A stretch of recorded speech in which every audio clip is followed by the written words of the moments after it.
Zion Amid Bay 7b2. Okay, 7b2. Now, the previous Mishnah started off with the words Ein Bain.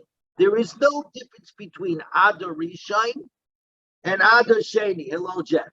There was no difference between the first Adar and the second Adar.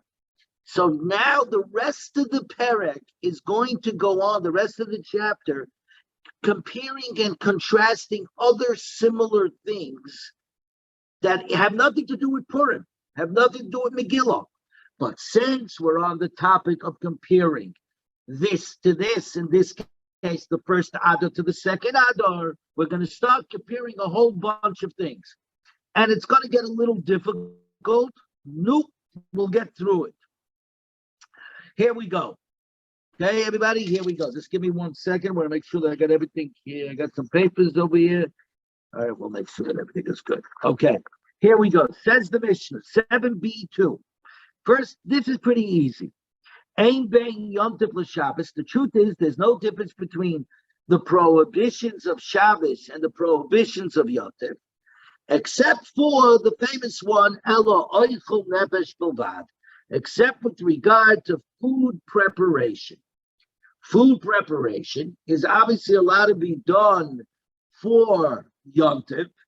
So we allow, for an example, the slaughtering of a shlomim on Yom Tov, because you can prepare its meat for your table. It cannot be done on Shabbos. On Shabbos, we do not slaughter shalomims. There's a perfectly good example. Okay? Says the Gemara, this seems to mean with regard to the preliminaries for food preparation, okay, putting things together. In other words, things that are not directly in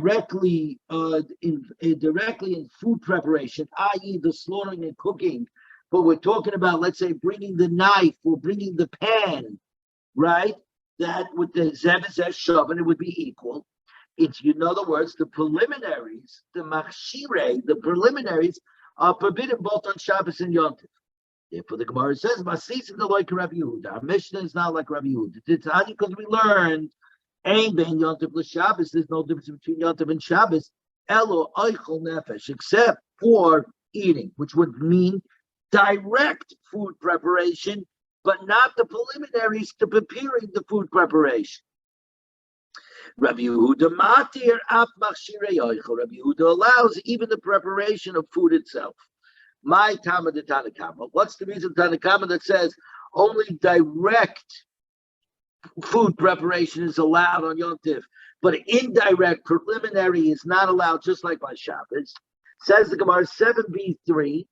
Amakra, the pasuk says, who?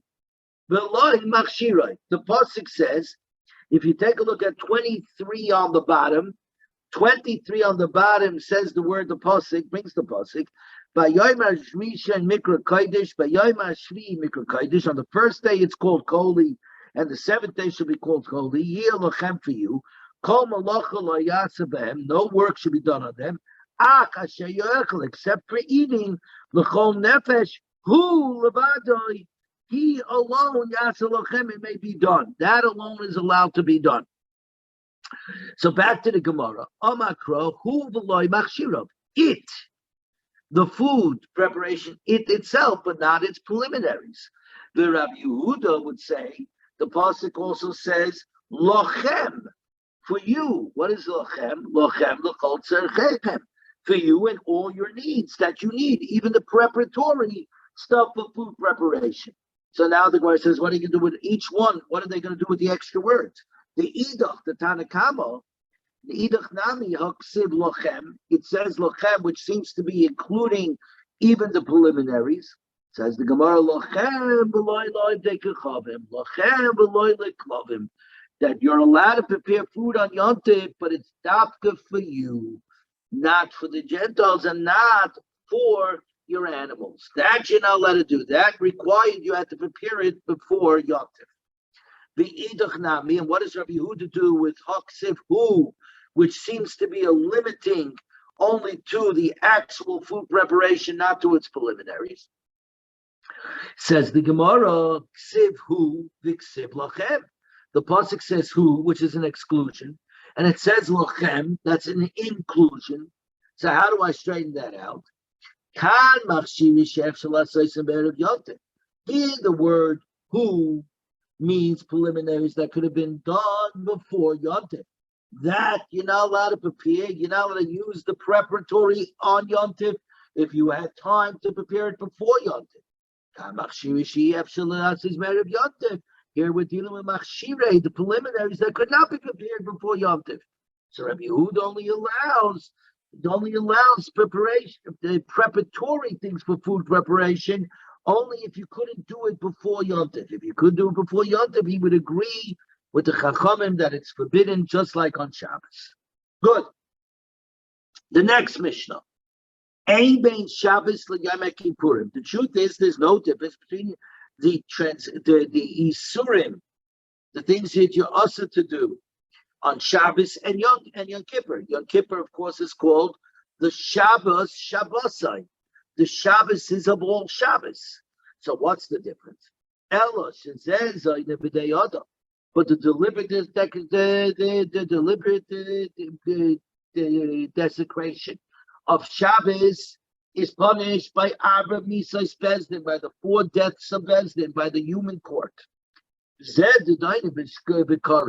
And there, Yom Kippur, if you desecrate Yom Kippur deliberately, it's punishable with kares, with cutting off. So Zakti Gemara, but that means Holy Indian Tashlumin. But with regard to monetary payments, Zev is Shabbat, it means that both Shabbos and Yom Tov are the same. That means if one went ahead and violated Shabbos and Yom Tov, and at the same time did monetary damage, the halacha would be the same by both. What that halacha is, we'll see in a second. The classic case is if somebody starts a fire and burns down somebody's granary.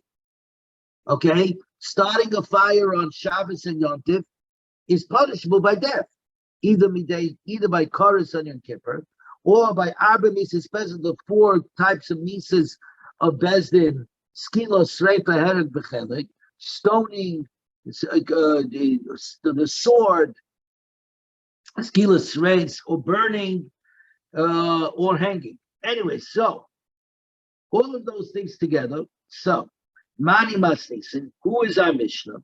Ram Nechunya ben Akonu. It's Ram Nechunya ben Akonu. It's not because we learned. Ram Nechunya ben Akonu says, Yom Kippurim Shabbos l'Tashlumin. Rav Chanunya ben Akonu considered Yom Kippur to be like Shabbos with regard to monetary payments. Meaning, Shabbos, if somebody violates the Shabbos on purpose, and at the same time as the violation, simultaneously, he causes monetary damage, and the rule is Mischayim b'nafsha, he gets the death penalty who put him in a teshlumin, and is put him from paying payment.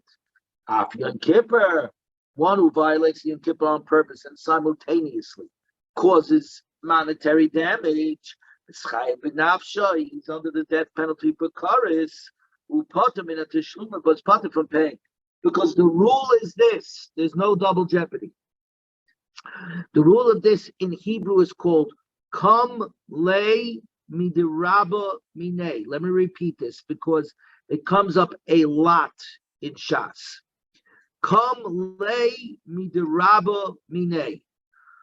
If somebody does 2 things with one action, so for an example, he sets a fire that burns down the granary. So he set a fire that is not allowed on Shabbos and Yom Tov, and at the same time you burn down the granary, which is a monetary damage. You can only get one punishment. You always get the harder, the worse punishment, which of course is your life. So if your life is being taken from you, you don't got to pay up the monetary loss. Come le midirabamine, you only get the one that the more stringent punishment that's coming to you. You don't get both punishments. So, Tanan Hossam, we learned further. In a Mishnah in Makis, Kol Chayebes Karis, all those who are liable to Karis, Shalakhu, but by accident, get Malkus instead. They're supposed to get Karis. And the Bezdin gives them Malkus. Niftu Midei Krisasan, it tatters them up, they're exempt from the Karis. 7b4. Shenema, because it says, V'nikla achicha le'einecha, and your brother will be demeaned before your eyes. Once he gets flogged, he becomes like your brother. He's back to being your brother. In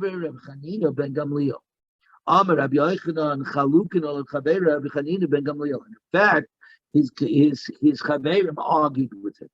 Amar Rava, Amri Bey Rav, in the yeshiva of Rav, they explained it like this. Tanina, we learned in a Mishnah. Ein bein Yom Kippur Shabbos. There's no difference between Shabbos and Yom Kippur. Elish says the Doini B'dei Adam. This one who does deliberate violation of the Shabbos is dealt with the human authority of Bezdin. V'zeh the Doini Di Karis, and the deliberate desecration of Yom Kippur is dealt with Minas Shemayim with Karis. The aim is, but if in fact it's true that if one receives malchus, lashes from the court, it exempts one from Karis, like Reb Chananya ben Gamliel holds. That both Shabbos and Yom Kippur are actually punishable by human authority. The Shabbos, the one who violates Shabbos by death, and the one of Yom Kippur by flogging, which will absolve him from Karis if the Bezdin flogs him. Says the Gemara, Rav Nachman Hamani. No. Rabbi Yitzchak. Who's our Mishnah? Rabbi Yitzchak. The Amar Rabbi Yitzchak says, Malchus b'chayvi krisus leko. There's no such thing as Malchus lashes when it comes to the liability of krisus. The Tanya, because we learned, Rabbi Yitzchak says, Kayavi krisus kloliavi. All the forbidden unions that bear chorus were included in the Torah's general statement. Whoever does these abominations will get chorus. The lama yotze chorus ba'achaysai. Why specifically is chorus then singled out in the mention of one who cohabits with a sister, one who sleeps with a sister? The duna big chorus will like the malchus to teach us that the person gets chorus and does not get malchus, and by extension, just like by achaysai, your sister, you get chorus and not malchus. So too by every case of chayve krisis, it's only chorus and no malchus. Malchus does not, you're not supposed to get malchus, and if by accident you do get malchus, right? But you're not supposed to get malchus. So our Mishnah is saying you get chorus for the deliberate violation of Yom Kippur because it's cold that malchus doesn't happen. But what happens if a mistake was made and malchus was given? Instead of saying nothing is given to you, you're getting chorus min shemayim. The Bezdin does come and give malchus, then he would be absolved from chorus the way Rav Chananya ben Gamliel holds. Rav Ashi says, Afilu tema Rabbana. You can say that our Mishnah follows the Rabbanan who holds that malchus is given for chorus period of Eris. And it could match up with Rav Chananya ben Gamliel that if you get malchus, you get lashes, it absolves you from the chorus. But here's how you explain it. In this case, the main punishment on Shabbos for the deliberate desecration of the Shabbos is by Bezdin and the four methods of death. And the deliberate violation of Yom Kippur, its main punishment is chorus. We're now on to and what we're saying is that our Mishnah is only talking about the main punishment. That's it. That you could, at the end, if they end up with malchus, not get the main punishment, fine. But that's not what our Mishnah is talking about. Our Mishnah is talking about the etzem din. We are now on today's Gemara. Okay? Dav Ches Amanal. Dav Ches is one of the harder dafim in Shas. Okay, so we'll go as far as we can go, and don't be afraid to ask questions. We have to work this Gemara out. So the first Gemara again goes further, another comparison. Ein bein hamoider hanom mechaberoi lemoider mimenu makel. There is no difference than somebody who says, I takes a vow prohibiting himself from any kind of benefit from his fellow, to somebody who says, takes a vow that I'm not going to have any benefit, food-related benefit from him. Okay? Elo. The difference is, Jerisas haregel, walking on the path in his property. Because the path, everybody is allowed to walk on the path. We have this rule, unless it's the planting season, people were allowed to walk along the path, and nobody was bothered by that. Okay? Which means there's no hanoes mamon, there's no monetary benefit from walking on the path. Everybody's allowed to do it. It's a freebie. It's a freebie, so there's no value to that benefit. Since there's no value to that benefit, the one who made a vow not to benefit from his food-related stuff of his friend can certainly go ahead and walk on the paths. The one who said, I will not have any benefit whatsoever from my friend, that's a different story entirely. It's not tied to a monetary, a value-based benefit. It's a benefit, period. And that benefit, you're not allowed to walk on its paths. V'kelim she'ein oiseh behem oichel nefesh. And for utensils that are not made for preparing food. So, the one who only went ahead and said, I vow not to have any benefit from food-related benefit from him, is allowed to use these utensils. He's allowed to borrow these utensils. But the one who said, I won't have any benefit whatsoever from this guy, and he didn't make any exclusions, cannot use these utensils, even if the guy is very free with lending his utensils, he doesn't bother. Says the Gemara. From here it's mashma.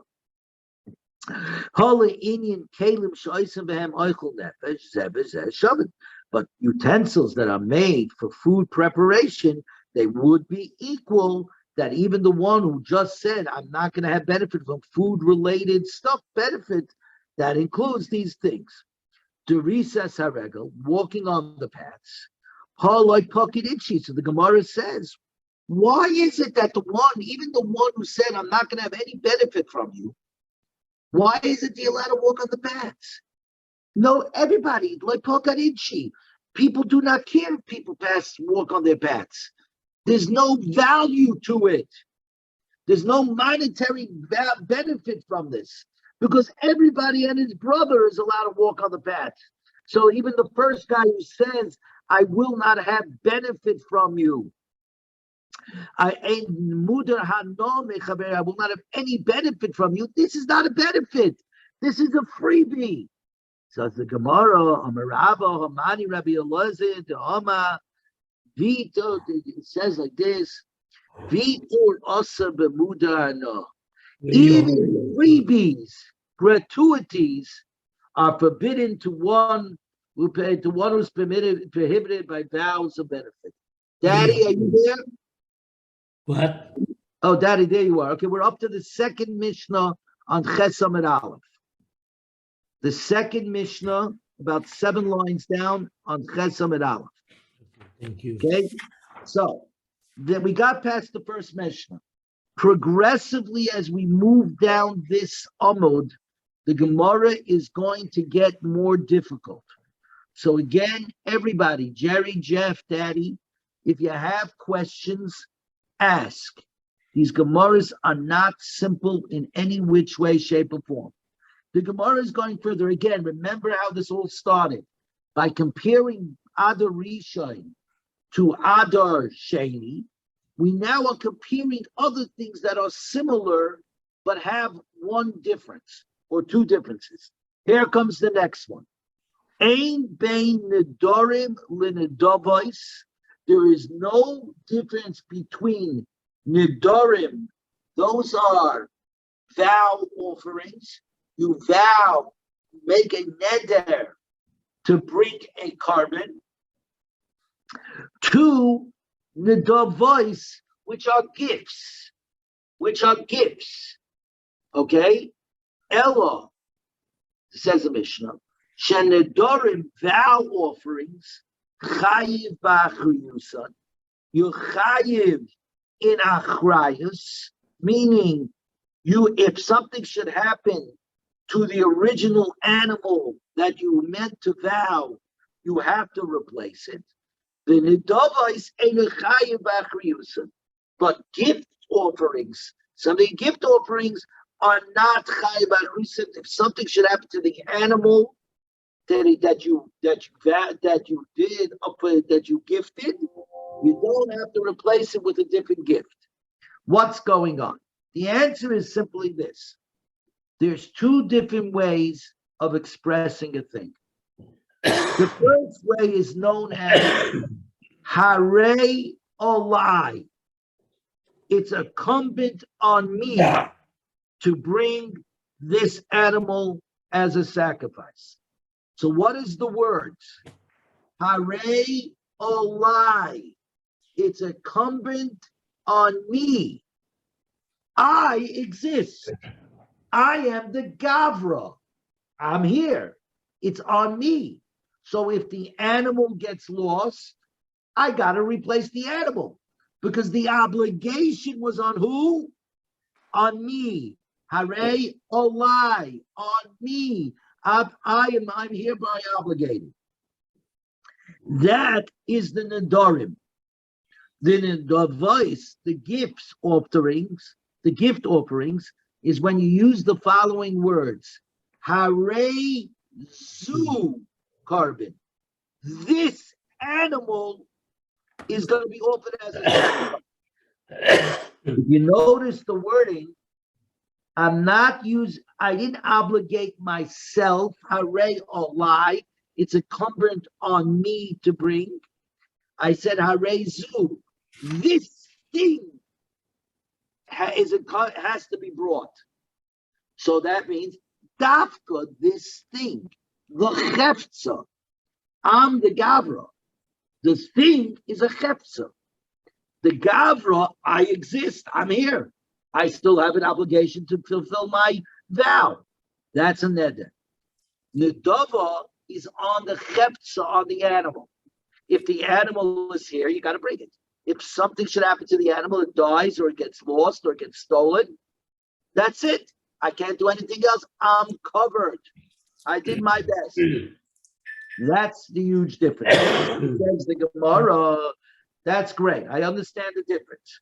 But with regard to the responsibility to fulfill your various vow, whether a neder, which is on the human being, harei olai, or the nedava, which is on the chefza, on the animal itself, harei zu, nonetheless, inyan bal ta'acher, zeh v'zeh shovet.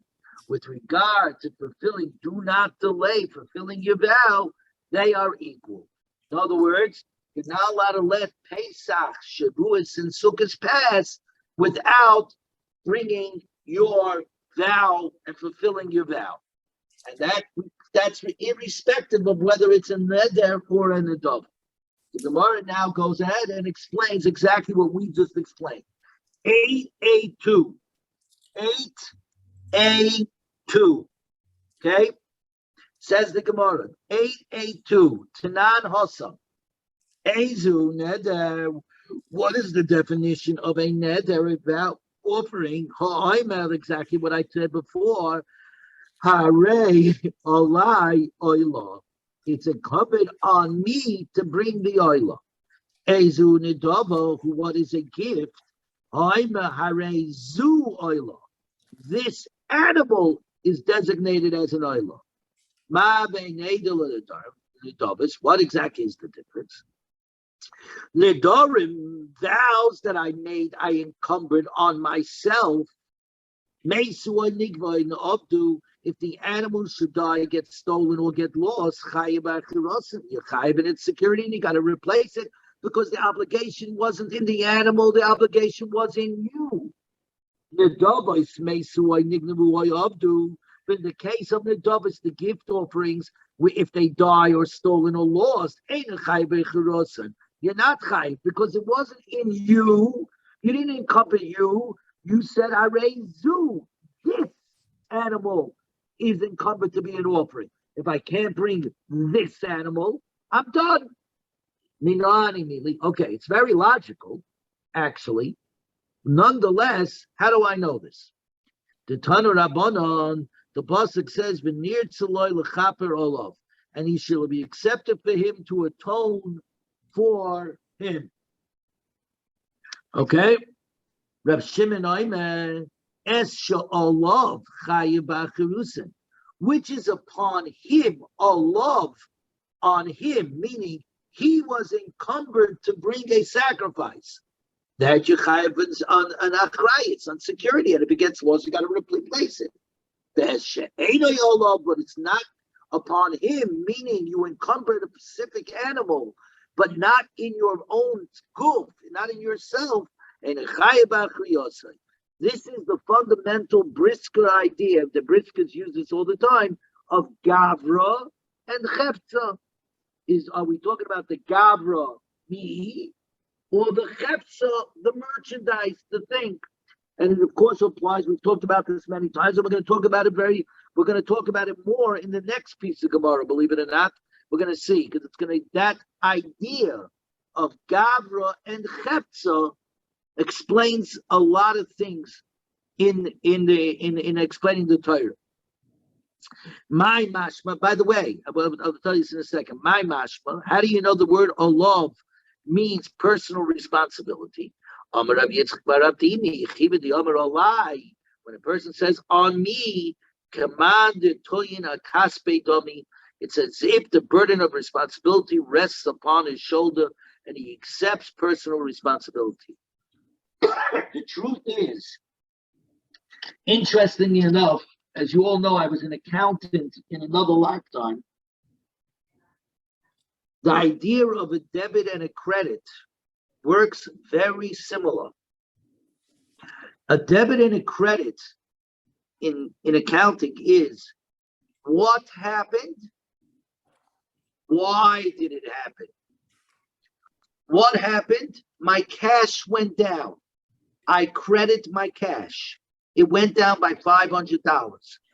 Why did it go down? Because I wrote a check donating $500 to BJC. It's two different things.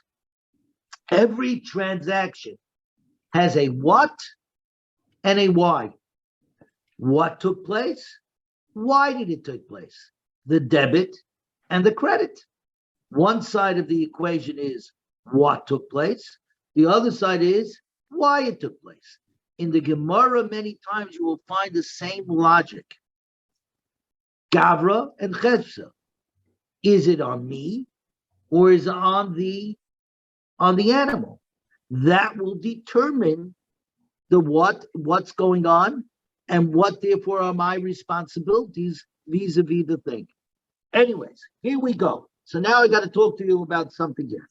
Everybody, so far I'm assuming by the fact that nobody asked questions that everything makes sense. Good. Now we get to the idea of a zav, a zava, and a nida.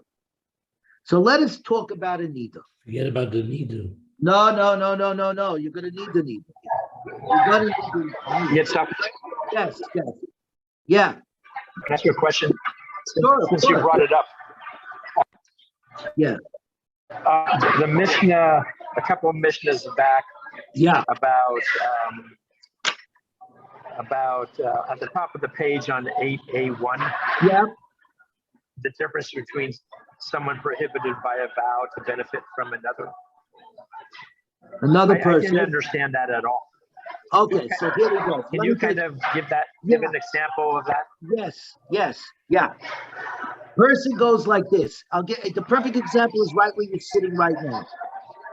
You say, heaven forbid, a person says, Jeff, I will not have any benefit from Ethan Beck whatsoever, the proprietor of Lox and Bagels. That means, okay, that means you're not allowed to have any benefit. Or a person could say, I will not have benefit in food-related stuff from Ethan Beck. Okay? You know what the difference is? Are you allowed to park your car in the parking lot in the spot designated for Lox and Bagel? According to the first way, I'm not going to have any benefit from Lox and Bagel and Ethan Beck. You would not be allowed to park your car in the designated spots that belong to Lox and Bagel. According to the second way, that says I'm only not going to have benefit from food-related benefit. Most certainly, I could park my car in its spots that are designated for Lox and Bagel, because that has nothing to do with food preparation. But a question would be, can you sit in a chair in Lox and Bagels? Do I say the tables and chairs are all there so that people can eat the food and they're preparatory for in-house eating? Or no, it happens to be that if you're going to eat in in-house, you sit in the chairs. But besides that, I'm entitled to sit in the chairs without it. That would be an argument. Does that help explain, Jeff? That Gemara, essentially? Jeff? Whoops, did I lose you? No, I was on mute. That explains it a lot. Thank you. I just needed to hear an example. Okay, perfect. So, thank you. Good. Now it's like right. if you want to borrow a pot, right? If you made an order that he cannot have an order from food, right? Then the pot, since you could cook on that pot, therefore he would be prevented from borrowing. Right. But take it another way. If it was a pot, if it was a utensil that had nothing to do with food. So right. Let's say you want to borrow his golf bag. Yeah. You're allowed to borrow his golf bag. Unless yeah. if he doesn't lend it to you, you would have to rent one. Oh yeah, we're and you're saving money which can be used for food. For food, right. That we talked about. Right. But now we're up to the next Mishnah. So now I'm telling everybody now, I'm expecting a lot of questions here. This is tough stuff. So let me just go through the rules. You ready? Jeff, Jerry, Daddy, here we go. And Daddy, remember, you've done this 30 times. So for you, you might know something. But right. For the rest of us, this is going to be a little difficult. Fine. Here we go. Today, as you know, a woman, when she sees blood, when she menstruates, right? Menstruates. Thank you, Daddy. There you go, Yeshiva Education 101. Anyways, so see what happens when you don't get a public school education when you're a kid? Anyway, so there you go. So here's the situation. Today, a woman waits 12 days. She waits 5 days, and then she has to wait 7 clean days. She has to, in other words, she waits 5 days until the blood completely stops flowing. And then she has to count what's known as the Zayin Nikiyim, the 7 clean days, and then she goes to the mikveh, and then she's okay for her husband. The reality is, and this is what I want everybody listening, that is not nida.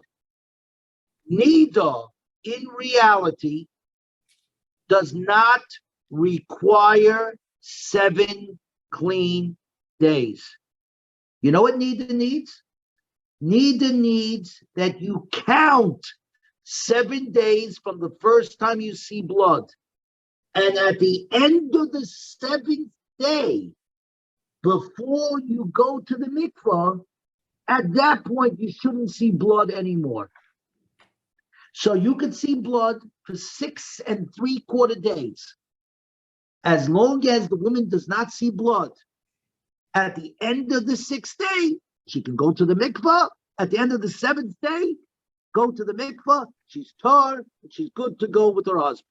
That's mina. So why is it that we today do 7 clean days and drive ourselves crazy?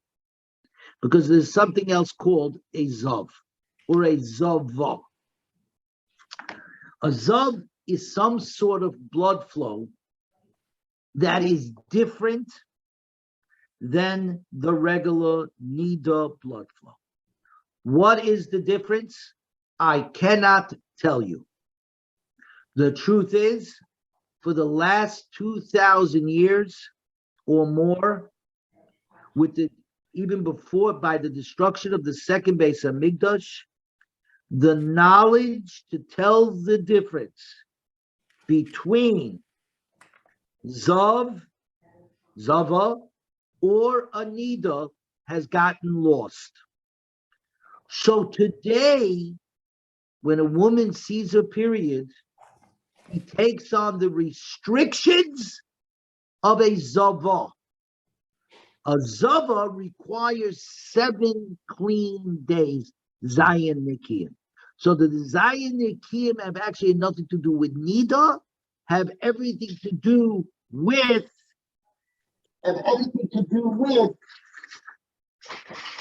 Ziva. Okay? So what exactly is Ziva? We do not know. I'm being honest. Yeah. There is a difference. It's some kind of discharge that's a red discharge. Okay?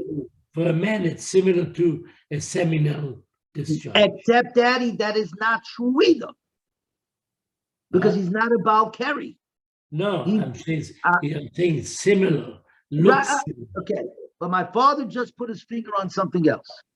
A woman's ziva flow is red in nature. Is blood related. A man's zav is a discharge. That brings into things differently.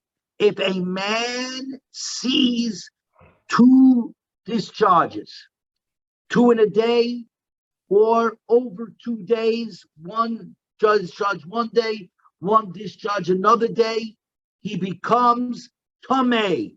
He's a full-fledged Av HaTumah. He's a full-fledged father of Tumah, which means he can transmit Tumah. He can transmit Tumah to Adam V'Kalim, to people and utensils, from as an Av to a Rishon, to a first. He can create first level Tumahs. More than that, he has the specific Tumah of called Mishkav Umayshav, couch and seat. That means if he sits down on a bunch of cushions, even if he doesn't touch the bottom cushion, so let's say he's sitting on 10 cushions, on 10 mattresses, and he puts a pea underneath the 10th mattress, he's metama the 10th mattress all the way on the bottom, because that's the power of a zav. If he sees it 3 times, that means he sees 3 seminal discharges in 1 day, or over 3 days, or over 2 days. He then becomes, he's still Tameh, but now he has to bring a carbon. He has to bring his, what? Can I interject? Yeah, sure. By a man, I'm talking it could be on the same day. It could even be on the set. You could see three Only in one by a day. woman, it has to be Right, three. right, right. I'm getting. Let's not confuse it yet. So by a man, you have to see 3 riyos, either over 3 days. You could see it over 2 days, or even in 1 day. But as soon as you see 2 within that period of time, you're tamei. If you see 3, you're tamei, and you have to bring a carbon. When do you have to bring this carbon? After you go 7 clean days of not seeing anything, and you go to the mikvah, you have to bring the carbon. Same thing if you have two discharges. You have for to a use the man, mikvah. also 7 days. Yeah, I'm saying regardless, everything is 7 days mikvah. The only difference is 2, you don't have a sacrifice. 3, you do have a sacrifice. A woman is different. A zava is different. A zava works like this. The first 2 times she sees a flow, a zav flow, she becomes what's called a shemeret yoim keneged yoim. She has to watch 1 day keneged opposite the day that she saw. So if she saw 1 seminal, 1 zav flow, she has to wait 24 hours. If she goes clean, then that's it. She can go to the mikveh and she's good to go. If she sees it again, a second time, same rule. Doesn't matter. You got to go 24 hours of cleanliness, you're good to go. If she sees 3, and it has to be over 3 days, it has to be a 3-day thing, not all in 1 day, not like a guy. But it's over 3 days, she moves from ziva ketana, a small ziva, to becoming a ziva gedola, a big ziva. And that requires her now 7 clean days, not 7 clean days, and of course, going to the mikvah and bringing a carbon. Okay? That is, in essence, the conversation we're about to have. Okay? If you get confused, stop me and we will repeat this. There's more than this. There's more than this, but this is enough for the now in explaining this. Here we go. Says the Mishnah. Ein bein zov haroyish shnei riyos. We're talking about a man. A zov is a man. A zava is a woman. Ein bein zov haroyish shnei riyos. There's no difference between a man, a zav, who saw 2 emissions, 1 or 2 emissions, either in 1 day or over 2 days. To somebody who sees 3 emissions, and carbon. In other words, whether you see 2 emissions or 3 emissions, you are tamei with the strong tamei, tumas av, you're an avatuma, and you are tamei with mishkav maishav. You could even go ahead and be metama, a cushion. You merely sit upon it, on top of it. But by the pressure, even if it's below, it's the cushion below you, which you didn't actually touch, it could be metama. And what do you call it? And you need the mikvah, and you need 7 clean days. The only difference is whether you have to bring a carbon or not. So now the Gemara says, regarding the couch and the seat, the power to be metame, even something you did not touch, you merely sat on top of it, and it's a cushion underneath you that you didn't touch. It's all the way in kolzeh, it's metama. And svira shiva, and the need to count 7, the zayin nikim, 7 clean days, zebazeh shavim, they're equal. 2 and 3 are equal. That what? That those rules apply. How do I know this? Good. We're now on 883. 883. The Tanu Rabbanon, Rabbi Simoi says, the pasuk counts out 2 emissions and calls him Tamei. The pasuk says, if you look on the bottom, number 25, Rashi brings it, Ish kiyeh zov b'vsarei zavai tamei. Any man who is from his flesh, because of his mission, he is tamei. The mention of emission twice tells us that makes you into tamei. Twice. Right? Reb Simoy, I meant mana kasser shtayim v'karu tamei.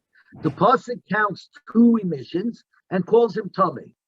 Shalosh v'karu tamei. It also counts 3 emissions and calls him tamei, because the next pasuk, number 26, says, "V'zayis tia tu masay v'zay by rar b'sarei azavi chimtim v'b'sarei mizavi tameu."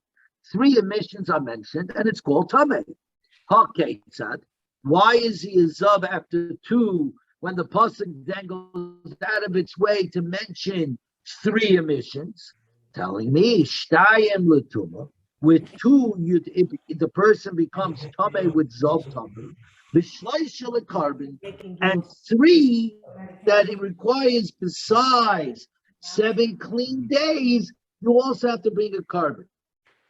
So says the Gemara, Amar, let's say, shtayim l'tuma v'loy l'karbon, that with 2 emissions, 1 becomes tamei, contaminated, v'loy carbon, but is not required to bring a carbon. But in fact, shalosh, if you see it then 3 times, l'karbon, you're required to bring an offering, v'loy l'tuma, but you're no longer in the stringent tuma of azav, of mishkav u'moishav, of the couch and seat tuma. So the Gemara says right away, Amarta, Achaloi Rosh Shlalosh, Rosh Tayim. But you can't say that, because before he sees 3 emissions, he first sees 2 emissions. According to what we just said, when you see 2, you become tamei, but you won't bring a carbon. But if I saw 2 already, then when I see the 3rd emission, I'm already tamei. So you can't say that with 3, it's only a carbon and not a tumah. The problem with all of this is, what was the Gemara's havamina? What was the Gemara thinking in the first place? If a 2 emissions is tumah, but there's no carbon, but 3 should be a carbon, but the tumah should fall off, what's the thought process? So it happens to be that I spoke about it this morning with my Chaber Shlomo Perlstein, and he said the Pnei Yeshua gives an answer to this. And now we come to Gavra and Chepsa. Once again, when the first emissions come out,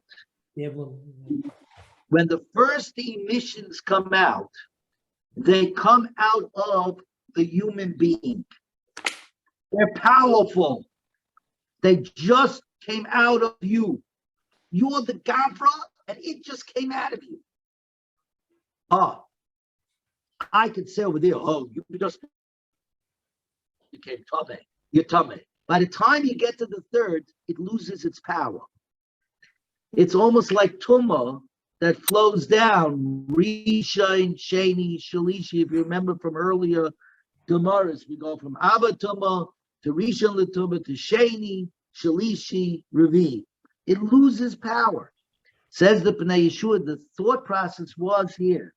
The first time the Zav comes out, it's powerful. It's tamei. By the time you got to the 3rd, it's already weakened up, so that the tumah is not strong enough anymore to be metama with mishkav u'maishav, the sitting and the couch tamei, that even when I don't touch it by sitting on it, right, the cushion underneath, right, it's still tamei. The Gemara, of course, says, no. Once you became tamei with the powerful tamei of mishkav u'maishav, of couch and seat, that tamei certainly stays with the 3rd. But the original thought process was to say that by the time you got to the 3rd, it weakened out. Since it weakened out, right, I have a thought process to say, a carbon I got to bring, because now I'm a full-fledged Zav. Like the women, if they see 3 times, they're fully fledged. Okay, I'm a full-fledged Zav. But the Tumah of Tumah's Meshkab and Maisha, nope, Nishkefalach, that loses its power already. Like, that's how the Pnei Yeshua explains the first thought process of the Gemara. I see my father is not so thrilled about this answer. All right, give him a minute. Okay? So, okay, I'm assuming from no questions that everything I just said sort of made sense. So Jerry, Jeff, and Daddy, I'm assuming all of this more or less made sense. Here we go. So says the Gemara, the aim ashtayim lekarbon v'loy letuma. So switch it around. Say that two seminal discharges or zav discharges will require you to bring a sacrifice, but you don't become tamei. And shalosh aflatuma, what 3 times does is making into a tamei. Making into a tamei. Says the Gemara, loy sal kedato. You shouldn't think this way. The Tanya, the keeper of Akayin Lifnei Hashem Mizoyboy, and the Kayin shall provide atonement, shall provide him atonement before Hashem from his emission, from his Zoyboy. Mixas Zovin Mevi and carbon, meaning some Zovin do bring a offering, Mixas Zovin and carbon. And some of them don't bring an offering. Okay, so what's the case? Rosh, should you see 3, maybe, Shtayim, maybe you see 2, you don't bring, or maybe not. Eina yellow raw bays, maybe raw shalish, maybe. Or maybe you want to say if you see 2 emissions, you bring an offering. If you see 3 emissions, you don't bring an offering.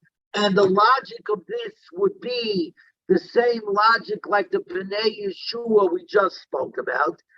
2 is powerful. It's the beginning of the Tomei, right? That forces you to see, to what do you call it? By the time you get 3, you're shvacha. Amra, therefore we say, before you saw 3, you saw 2.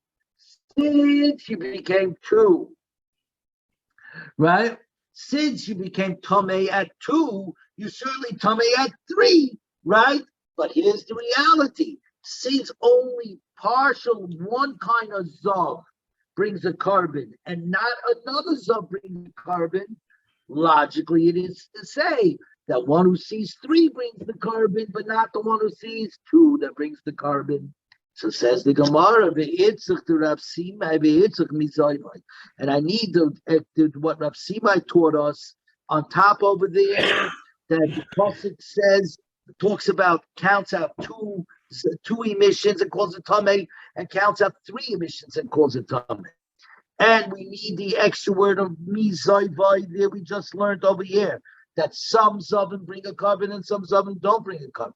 The Imi Rab Simai, if we had just learned that Rab Simai, the 2 psukim, one that talks about 2 emissions and one that talks about 3 emissions, Havamino Kikushin, I would have said we would have had the questions was like Rab Simai.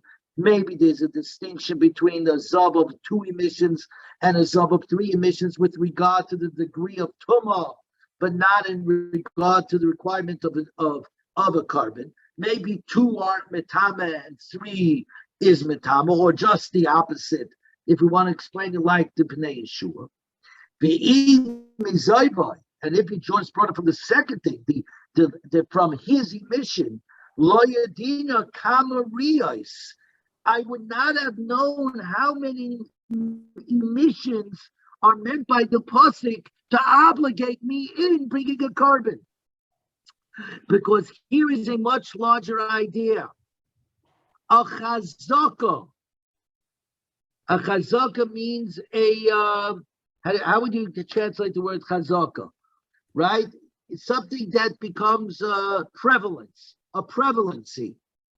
The example would be if an animal gores 3 times.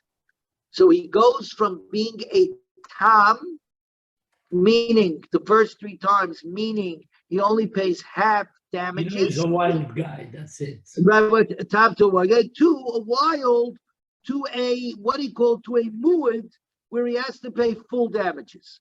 There is an argument whether, when does he become a muad that he's required to pay full damages? Is it on the third time or no? 3 times creates a prevalence, and so on the 4th time you have to pay full damages. It's an argument in the Gemara. The same argument is in fact about a chazaka. We have a rule: if you do something 3 times, you've created a chazaka, a prevalence. There's a machlokes. Does it mean that the 3rd time creates the prevalence, or no? With the 3rd time, you've created a prevalence, and the 4th time is actually the chazaka. That's the havamin over here. Lo yadana kamarias. How many riyas? We had something similar in the justice system. Go ahead. If you have 2 felonies, you could still get parole once. Right. 3 felonies. 3 strikes and you're out. 3 strike and you'll never get out. But is that on the 3rd time or on the 4th time? The 3rd time. So they hold that's the chazaka. The 3rd time creates because now the you know chazaka. That this guy is a dangerous guy. He'll Right. always be the same. Now, my father was talking about before Bill de Blasio. Right. Because today, nobody gets locked up, no matter how many times you shoplift or how many times you shoot somebody. So, but of course in Florida, that doesn't apply. We're talking about only New York. But that's the point. The point is, when is the 3rd time the trigger so that the 4th time is the prevalency, or the 3rd time is the trigger so that the 3rd time becomes the prevalency? So we're saying with the pasuk of Mizayvai, Lo Yadana Kamariyos, I would not have known if it would have meant that by the 3rd time I have to bring a carbon, or no, really on the 4th time I have to bring a carbon. Kamash Malon Kirab Simai, that in fact the distinguishing thing is between 2 and 3, and on the 3rd time is when you bring the carbon. Very good. So since nobody's asking questions, we keep right on going. I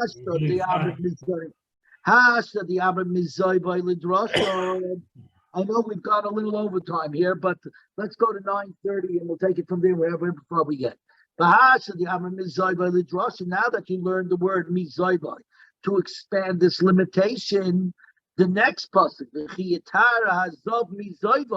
my dershbei, if the word zaybai has to always be expanded upon, then the next pasuk, which says that when the zav is clean from his emission, again, zaybai, what is that extra zaybai coming to teach us?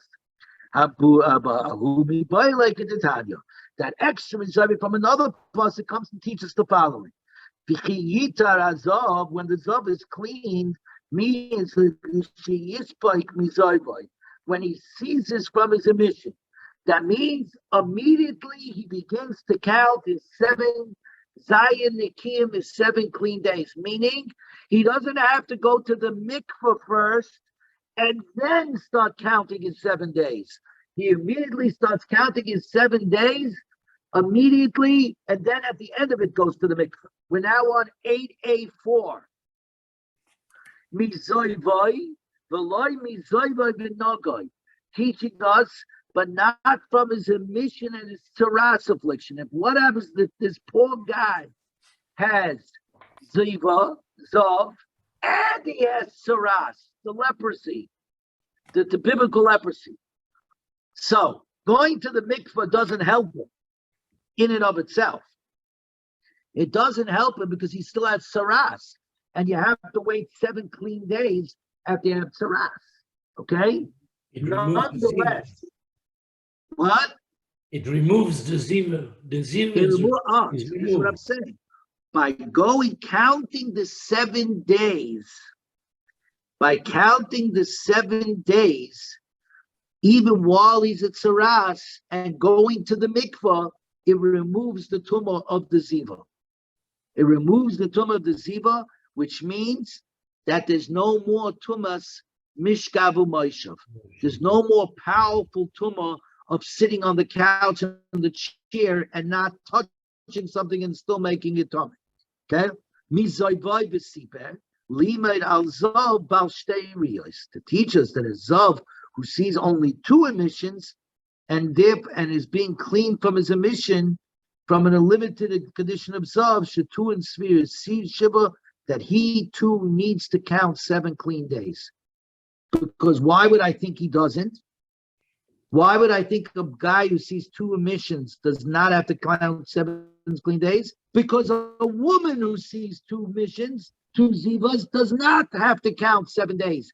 She only has to count 1 24-hour period. That's it.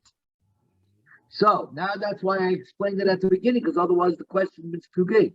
So now the Gemara says, wait a minute, I have a logical liberation that something that 2 emissions requires 7 clean days.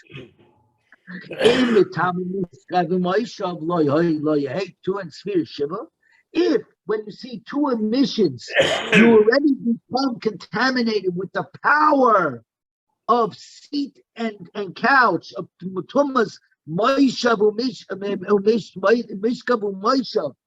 of the couch and seat. That means even if I don't touch it, I merely sit. It's metama. Isn't it obvious that you should require 7 clean days? So now we're on Ches Amid Beis. Ches Amid Beis, and we're merely heading to the first Mishnah there.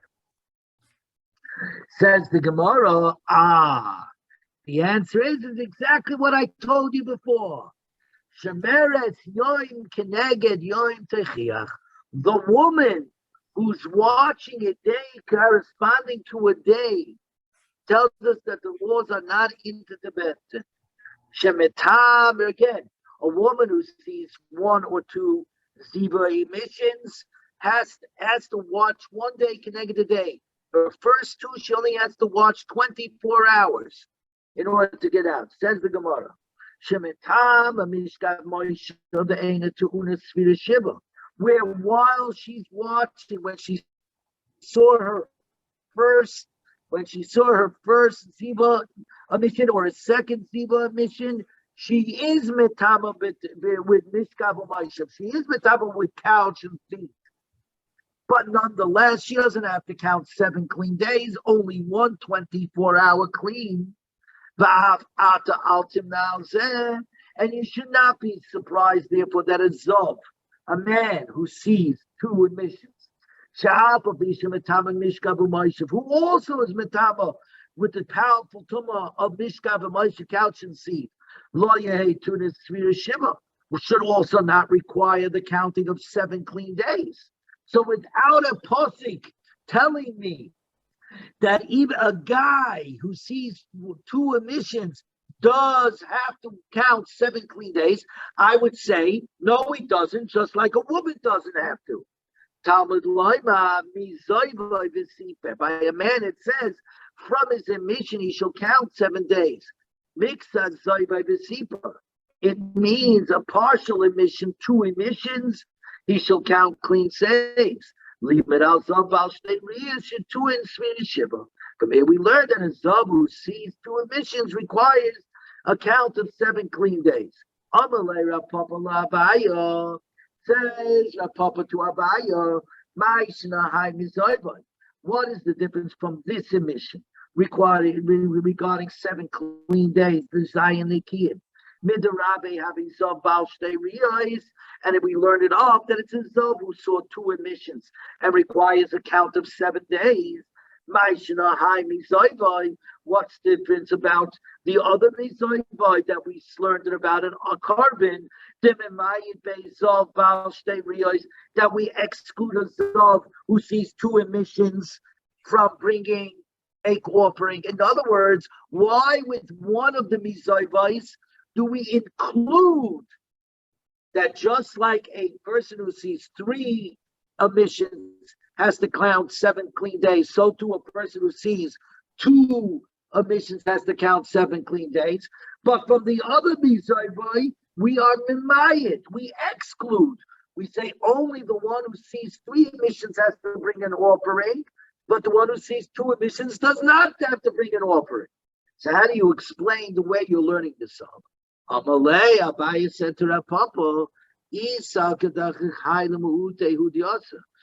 you were to assume that this expression from his emission in the context of the 7 clean days comes to exclude a Zav who only saw 2 emissions from counting 7 clean days instead of including him. In other words, it should also be an exclusion. Then lishtoi kramine, the pasuk should have simply been quiet. Who told the pasuk to bring about seeing 2 emissions? Let the pasuk just talk about seeing 3 emissions, which it does. It brings about 2 emissions and 3 emissions. So the fact is, 2 emissions are meaningful. Otherwise, the Torah wouldn't have brought it. Elamai, it's meaningful that he's a full-fledged Zav and he's got to count 7 clean days.